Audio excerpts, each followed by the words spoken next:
National conference के सदर कायदसानी जनाब डॉक्टर फारूक अब्दुल्ला साहब,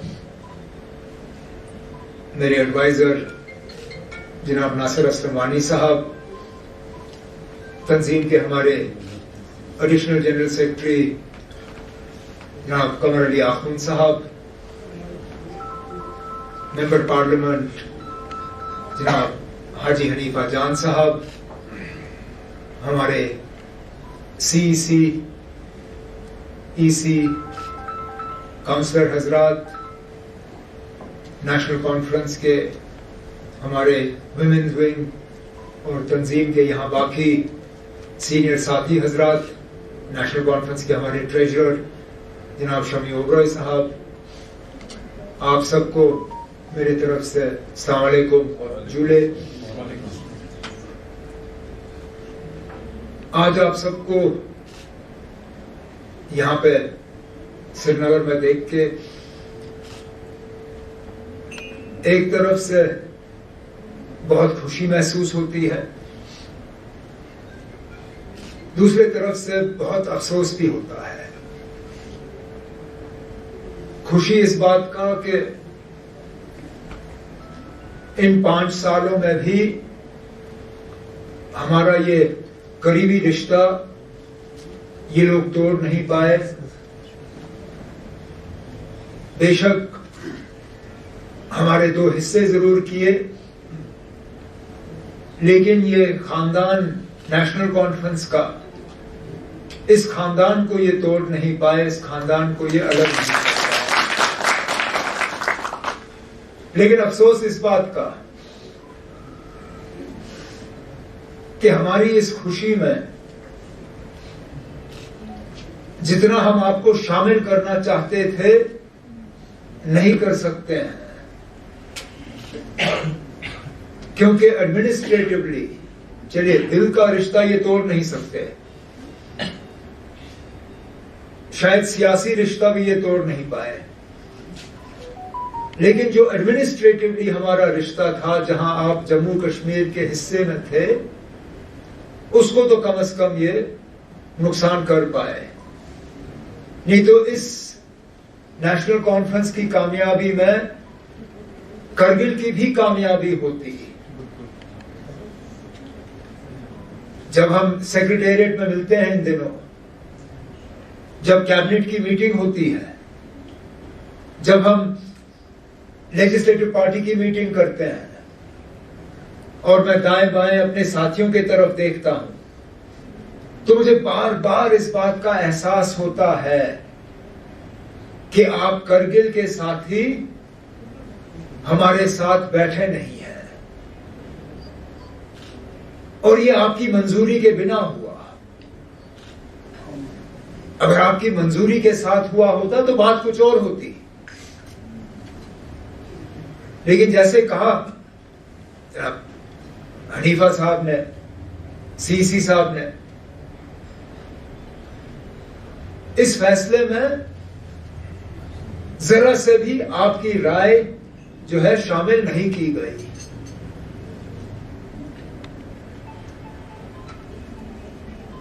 आज असेंबली के जरिए कोशिश की गई कि कम से कम यहां से एक ऐसी आवाज जाए जिससे कि दुनिया को पता चले कि जो हमारे साथ हुआ था 2019 में, वो हमारी राय हासिल किए बिना हुआ था, उस फैसले में हमें शामिल नहीं किया गया था। और हालांकि असेंबली में आपका कोई नुमाइंदा था नहीं, लेकिन जो आज वहां से करारदाद पास किया गया, उसमें आपकी भी आवाज शामिल थी।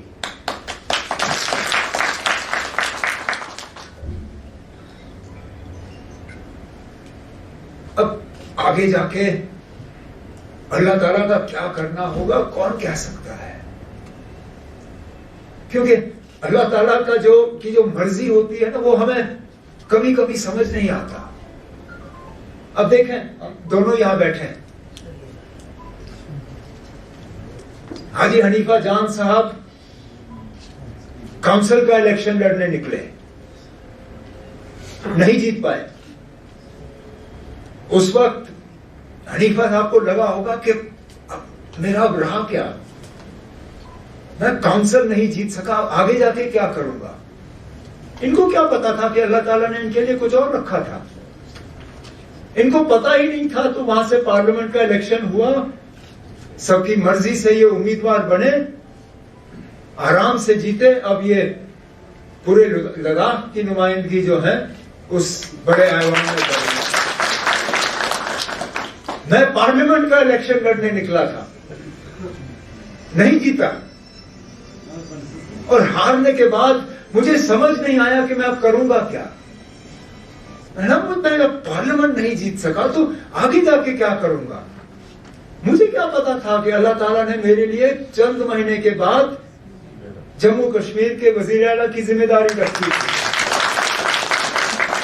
तो इसी तरह जो 2019 में हुआ, हालांकि अभी हमें उसमें बेहतरी कोई नजर नहीं आती आपके लिए, लेकिन आगे जाके इसका क्या हल अल्लाह ताला ने रखा होगा, इसका कहां से इलाज होगा, वो फिलहाल हमें पता नहीं है, लेकिन कहीं ना कहीं से तो हो ही जाएगा। हमें बस वो यकीन रखना है, और तब तक हमें अपना रिश्ता कायम रखना है, अपनी तंजीम को मजबूत करना है। नासिर ने कहा कि चंद महीने पहले कुछ हालात ऐसे बन गए थे।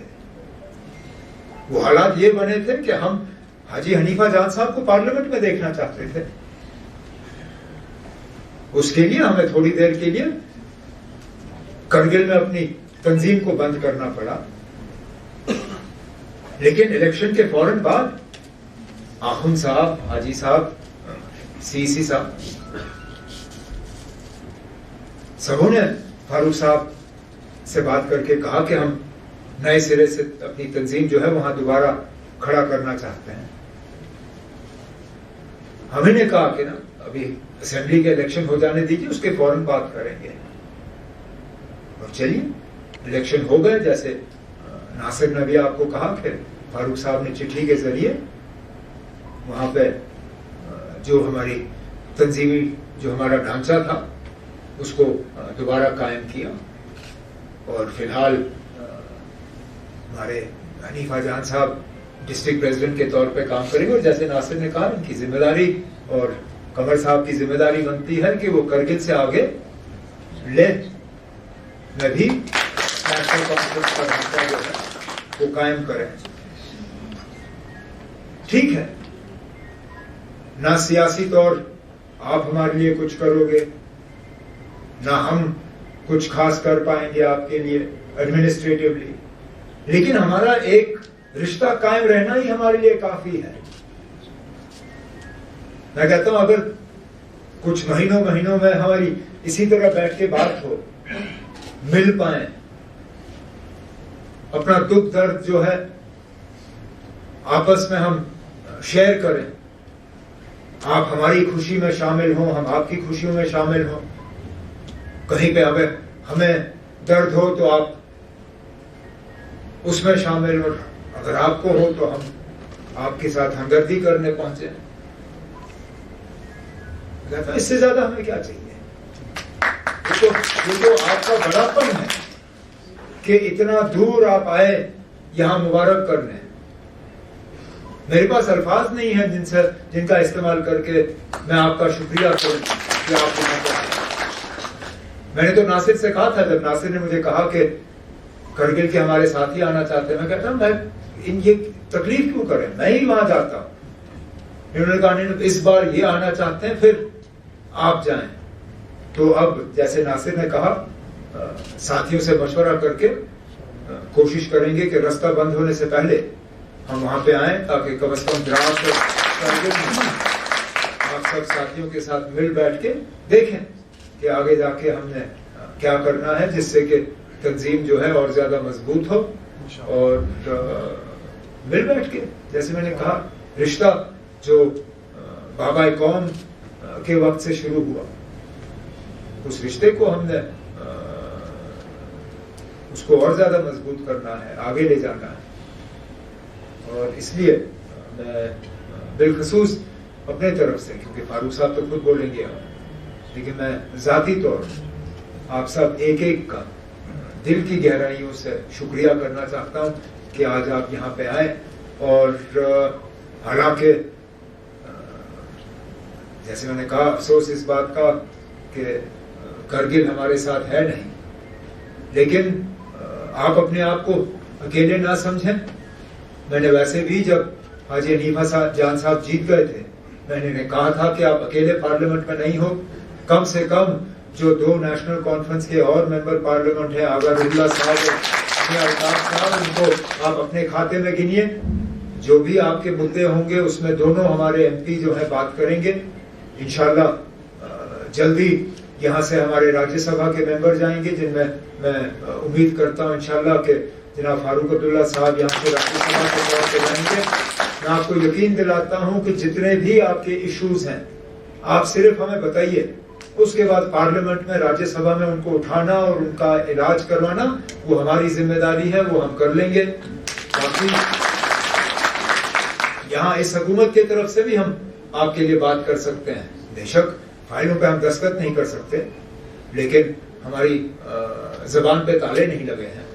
जहां आपके मुद्दे होंगे, जहां आपके मसले होंगे, जहां आपको लगेगा कि आपके साथ नाइंसाफी हो रही है या आपको आपका हक नहीं मिल रहा है, वहां हम आपकी आवाज बन के जहां जहां तक हम पहुंचा पाएंगे, आप यकीन माने कि हम आपके लिए लड़ेंगे, झगड़ेंगे, और जितना हम आपके लिए कर सकेंगे हम उसमें कोई कमी जो है बाकी नहीं रखेंगे।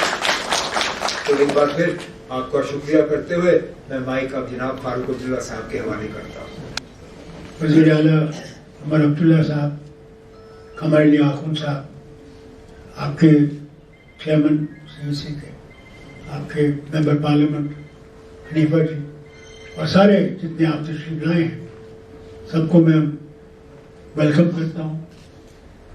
मगर ये भी आपसे कहूँ, अगर कि इनने दीवारें खड़ी कर दी हैं, मगर वो अल्लाह अपने वक्त में उन दीवारों को मिटा देगा, याद रखिएगा। मालिक हुआ है, मालिक ये नहीं।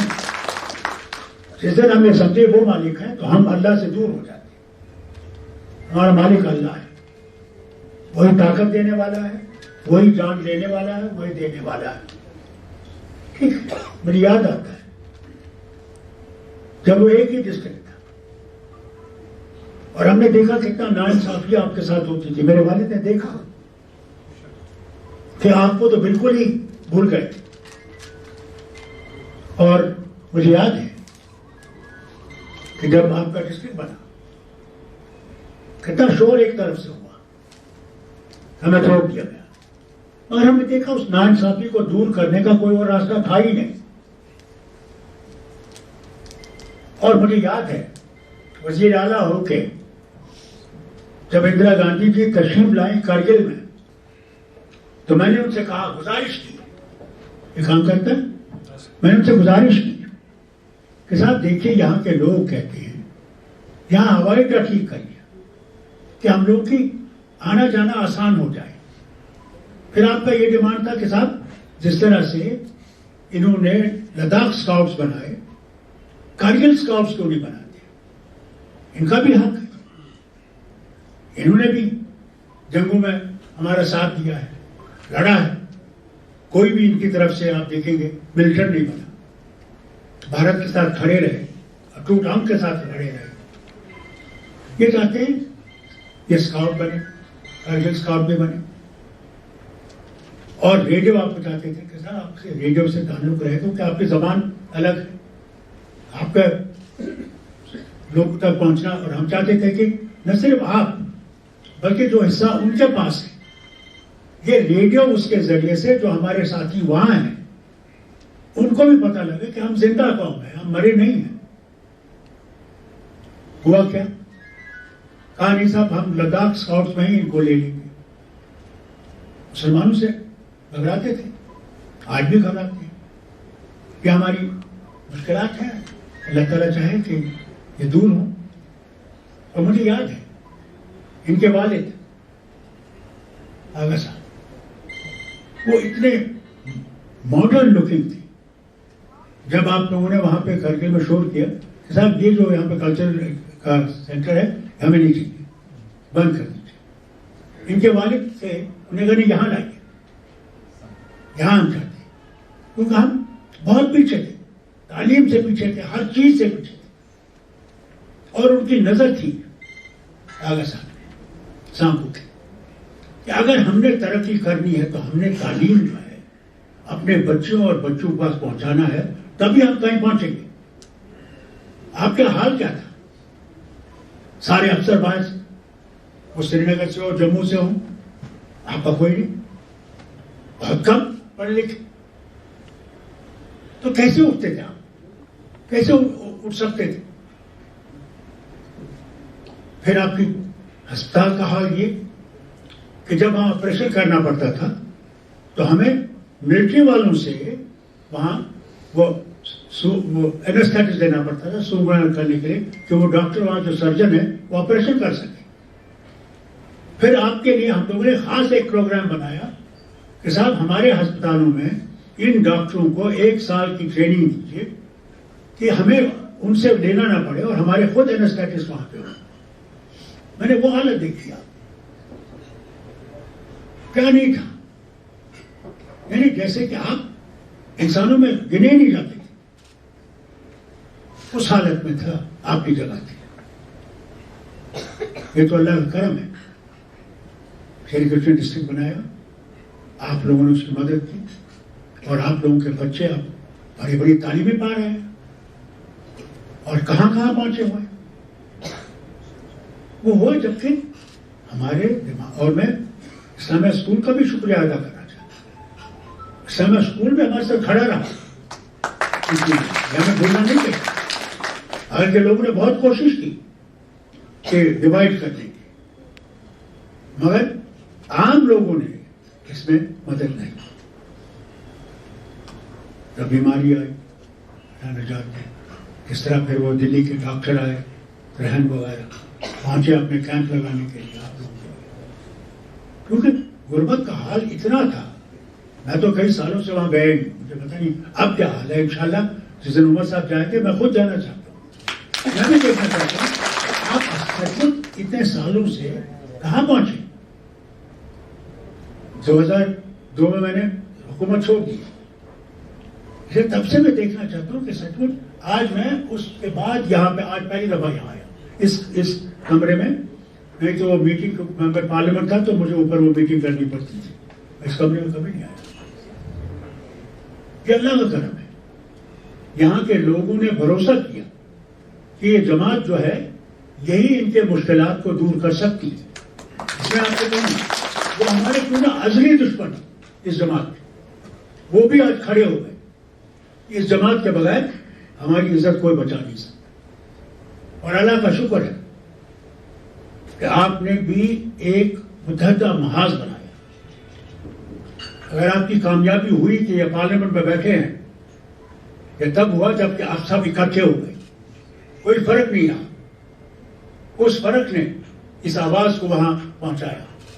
नहीं तो मुझे याद है जब मुझे माहिदा करना पड़ा कि साहब मेंबर पार्लियामेंट हम बना लेते हैं, राज्यसभा की मेंबरशिप आपको देते हैं, आप हमारा साथ दीजिए, तो हमने वो जो है ठीक से लामा को अपर हाउस में भेजा और अपनी तरफ से यहाँ से हमारे डीएलजी साहब आए या नहीं थे, और उनकी सेहत कैसी है मेरा सलाम तो भेजा कि आपकी आवाज भी आई, कोई सुनने वाला तो हो। जब मैं वहां बैठा हुआ था और लद्दाख का एमपी था, वो क्या गीत गाता था बीजेपी के, मैं बयान नहीं कर सकता। और जब उसको मेंबरशिप मिली दिखा फिर आप सुनना चाहिए उसे गीत कैसे, फिर वो लड़ गए। वो हर वक्त ये समझते थे कि हम कश्मीरी जो है हम इनके दुश्मन हैं, जैसे जम्मू वाले समझते थे। दोनों को पता रहा कि दुश्मन कौन है, कहां पे दुश्मन। आप लोगों ने कभी भी यूटी की हिमायत नहीं की। मैं आपसे आज भी कहता हूं, जब तक जिंदा हूं ये कहता रहूंगा। आपने कहा नहीं हम तो यहां के साथ हैं, हमें वहां के साथ नहीं, मगर इनको वो लकीर डालनी थी, इंशाल्लाह वो लकीर भी खत्म हो जाएगी। मगर हम दिलों को वो लकीर न डालें, वो सबसे बड़ी बात है। हमने चलना इकट्ठे है, जितनी भी हम मदद कर सके आपके हम करेंगे, इंशाल्लाह करेंगे। ये आप यकीन रखिए, कभी भी आपको ये नहीं रखेगा कि हम अलग हैं, फर्क है। ये कितनी भी लाइनें डालें, उन लाइनों पे हम पे असर नहीं होने वाला। और सिर्फ आपसे उम्मीद करूंगा कि आप इकट्ठे रहेंगे, मुतहदा रहेंगे और अपने मुश्किलात को कम करने की कोशिश करें, क्योंकि आप लोग सचमुच मुश्किलों में हैं। फैमिली तो आप बंद हो जाते हैं, जब तक वो टनल बन जाएगी, अल्लाह करे कि वो टनल जल्दी बने, आपके साथ 12 महीने का राब्ता रहे। हवाई अड्डे की इतनी मुश्किल है, हम कहते हैं वो पहाड़ी आपके सामने है, वो एक मुश्किल है। वो अगर उसका कुछ ठीक कर सकते तो वो जहाज आसानी से वहां से ले सकता था। आपको ले जाना पड़ता है, फिर वहां टिकट है या नहीं है, वहां पे रहना पड़ता है। इन मुश्किलों का अजाला एक ही तरीके से हो सकता है कि उस हवाई अड्डे की तरफ हम ज्यादा तवज्जो दें, इसी तरह से उसको बढ़ाएं। और अगर तब तक वो नहीं होता है, इतलाते हैं आजकल AN-32 आ जाता है बीच बीच में और आपके लोगों को ले जाता है, मगर वो भी एक मुश्किल तरीका है। कोई परमानेंट सोल्यूशन वहां के लिए होना चाहिए। अल्लाह करे ये टनल जल्दी जल्दी बने और आपका जो सफर हमारी तरफ है वो दूर हो जाए। उसकी तरफ हम भी लगे हुए हैं, हम कोशिश कर रहे हैं कि जितना जल्दी। और मुझे खुशी इस बात की कहने की कि गडकरी जी खुद बड़ी चाहते हो कि ये जल्द से जल्द ये टनल बने और हमारे फासले कम हो जाए। फिर भी मैं अपनी तरफ से, मसाब की तरफ से और सारी नेशनल कॉन्फ्रेंस की तरफ से आपका शुक्रिया करता हूं कि आप तशरीफ आए। अल्लाह ताला उनको, जो हमारे साथी थे गुजर गए, चिकतन साहब हर वक्त आते थे, हर वक्त अपना किस्सा सुनाते थे, कई बार कहते रहते थे यहाँ ये नहीं है, वहाँ वो नहीं है। अल्लाह उनको मग़फ़िरत करे। वो भी उनकी बहुत चाहत थी कि आपका इलाका उठे, उनकी गरीबी दूर हो। आपके यहाँ भी बेकारी जबरदस्त हो, पढ़े लिखे बेकार। अब हम अपनी तरफ से इनके साथ पार्लियामेंट में शोर करेंगे इंशाल्लाह। कहेंगे भाई जब तुम लोगों ने इसको ड्यूटी बनाया है तो हमारे वो कहाँ है, हमारे हक कहाँ है, कहाँ गए वो? कोई सुनने वाला नहीं। यानी काउंसिल को इन्होंने, जो मैं आपसे कहता हूं, जो आपकी आवाज थी, वो ले की हो या करगिल की हो, वो आपकी आवाज थी, आपके कहने पे काम होते थे। आज तो वो काउंसिल सिर्फ नाम की रह गई। आज तो जो गवर्नर साहब, लेफ्टिनेंट गवर्नर साहब करेंगे वही होगा। आप कितना शोर करें, वो सुनने वाला नहीं, कोई अफसर सुनने वाला नहीं। तो फिर फायदा क्या है काउंसिल का? जब तक आप काउंसिलर भी शोर न करें तो हमारे हाथ कहाँ है? आपने हर वक्त, मैं आपसे कहूं, एक आवाज से आप लोगों ने हर वक्त जगाया है। कई बार मैंने देखा इन दिनों, इन सालों मैंने देखा कि जब आप लोगों ने एजुकेशन कितने सीधी नहीं और मजबूत किया। इसमें आपको ले का हाथ भी लेना जरूरी है। इसलिए वहां भी आपको ये कोशिश करेंगे। उनके भी वही हालत है, उनका भी कुछ भी नहीं सुना जाता। अभी वो आप गए थे, जब वो गए वहां पे दिल्ली, हाँ, और सब लोग आप लोग साथी भी थे, सुना उन्हें कुछ भी नहीं, ऐसे आप है ही नहीं। इसीलिए हमें सबको एजुकेशन करना पड़ेगा, अपनी आवाज सुनानी पड़ेगी। ये डेमोक्रेसी है, ये ऑटोक्रेसी नहीं है। इस डेमोक्रेसी को मजबूत करने के लिए हम सबकी आवाज सुननी चाहिए। और इस वक्त बौद्ध भी ऐसे ही हालत में है, आप भी इसी हालत में। इसे उस यूनिटी को छोड़िएगा नहीं, उस यूनिटी को कायम रखिएगा। आप अपनी यूनिट बनाइए, बहुत जरूरी है। उस यूनिट का भी उनके साथ अच्छा सलूक रहेगा इंशाअल्लाह। जैसे साहब ने फरमाया और आशीष साहब ने कहा आपके सामने, हम आपके साथ दिली लगाव है, वो लगाव रहेगा। हम हर वक्त आपके साथ चलेंगे। जब तक मेरी जान में जान है, मैं कभी भी आपको भूल नहीं सकता। मैं हर वक्त मुझे याद है, इस बार जनवरी में आया, इतनी सर्दी, अल्लाह ने जात दी, और गवर्नमेंट हाउस में रखा और वहां वो रात को वो चलाते हैं वो तेल की बुखारी, उसको बंद कर दिया। यकीन करेंगे मैंने सारे कपड़े जो थे ओवरकोट डाल के मैं बिस्तर में घुसा, तब भी वो सर्दी। अब मैं कहूँ यार बाहर कोई होगा उसको कहूँगा यार इसको बुखारी को चला, नहीं तो मेरी जान निकल जाएगी। मैंने कहा उसको कहा को जगाऊं, वो बेचारा सो रहा होगा। मगर वो रात जो मैंने वो काटी मैं कभी भूल नहीं सकता कि बूट भी लगा के बिस्तर में घुसा, तभी सर्दी ने मुझे नहीं छोड़ा। इससे बेहतर तब मैं आपके किसी घर में रहता जहाँ तब भी उनके आपके घर अच्छी तरह से गर्म रहते। ये सरकारी मकान तो ऐसे ही बनाई है अंदाज में जाते जैसे इनको कभी वहां रहने ही नहीं सकते।